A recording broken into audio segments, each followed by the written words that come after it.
If you're watching this video, there's a very good chance you've heard before of Saad. He's been on the Joe Rogan podcast, his book has been recommended by Elon Musk, and one of the reasons is because he is very good at bursting bubbles of untruths that become very extensive in the Western world. He's hated by some and loved by others for doing this. That's why I went to his lecture in Tel Aviv that he had a couple days ago, and this is one highlight of what he had to say over there. There have been, and I just updated this. I usually every couple of days I have to update it because the noble Muslims are very good at peacefully engaging in Islamic terrorism. This is a lower estimate. There are other databases that place the number much higher. So whatever number I'm giving you is a conservative estimate. So this particular database has 48,782 Islamic terror attacks since 9/11 alone in nearly 70 countries. Nearly 50,000 attacks. All other religions combined, you can't add up on 2 fingers, right? So you would think that there is data that we could come to that conclusion. On the left, I have posted for you, this is not satirical.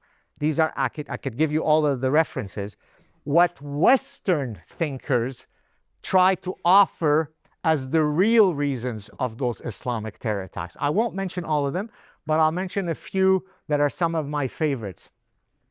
Did you, for example, know that the terror attack that happened with some terrorists in 2016, and they hailed from outside of Brussels, Islamic terrorists?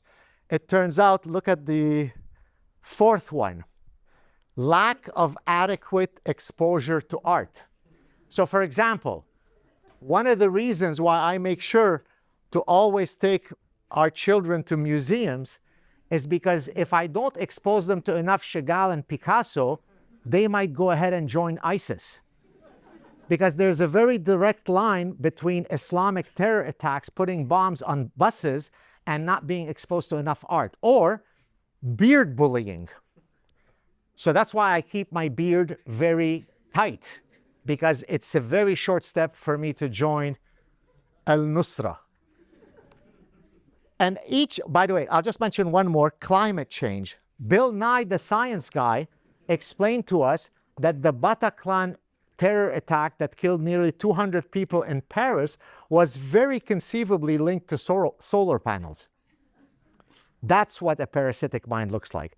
No amount of evidence that they could ever be shown could lead them to say, well, there might be a statistical difference across religions in terms of the likelihood of engaging in political terrorism.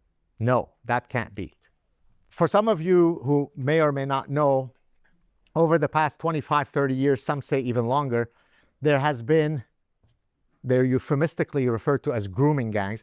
These are pedophilic gang rapists up and down Britain, from very big cities to small villages, the great majority of whom are Pakistani Muslims who reside in Britain.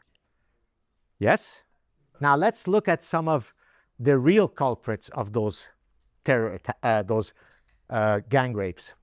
This is the actual mugshot of the 20 guys who were caught in one town.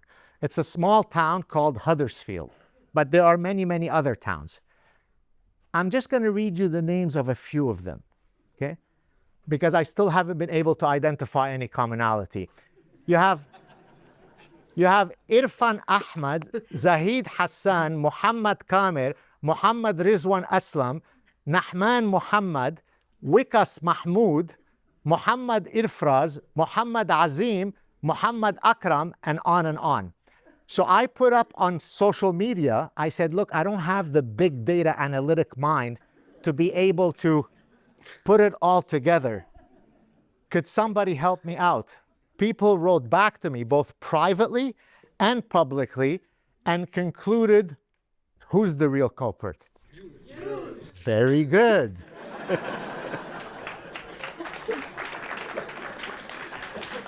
They weren't being facetious. They weren't being sarcastic. They really meant it. How did they arrive at the conclusion that when 7 Muhammads gang rape your daughter, it's Mordechai and Moshe who are to blame? How did they come to that? It turns out that, unbeknownst to any of us, every single Western country that has enacted open borders where they let in the noble enrichers of Islam, there's a Jew behind it. Now, it doesn't matter that demonstrably that's false. We don't let facts ruin the narrative. So imagine how impossible of an existential situation it is when, if you see 3 Muhammads gang raping your daughter, you don't take a gun and shoot them, you start looking for Moshe elsewhere to shoot him. Because it's not really the 3 Muhammads who are gang raping her that are the real culprits. There's a Jew behind that. And that's, by the way, for someone that has my reach, it's not 1 or 2 people who write to me with that stuff. It's thousands. Now, those thousands are your teachers, your dentists, your gardener, and on and on. So we really do have a problem. Now, you could all say, well, of course we know this, we're all Israeli. But now it's everywhere. It's in every town. It's in the open.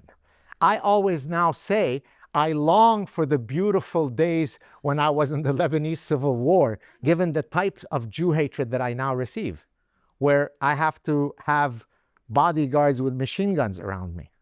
So there's a couple things here. One is just the unwillingness to examine the ideology that could lead to these type of brutal terror attacks. It always has to be something else related to the conditions, right? The economic conditions, the inequality, the government policies, and all this stuff, instead of maybe something inbuilt ideologically. Because there are other immigrants who come, for example, to Europe who go through a lot of the similar stuff and don't commit these attacks. Why? And then there's another malicious aspect to this, which is, well, really, the Jews are to blame because they let them in, right? I mean, who let Muhammad and Muhammad in, who committed those grooming gangs in Britain? Well, it's the Jews. Or it's because of their, Israel has enraged the Muslims against us, and all these nonsense explanations. Even in countries that have no Jews almost. I mean, Sweden, Denmark, there's like a handful of Jews. There's 20 Jews in these places. So, I don't know. Let me know what you think in the comments below. And also, if you have any good Saad stories, you're welcome to share them. And we'll see you in the next video.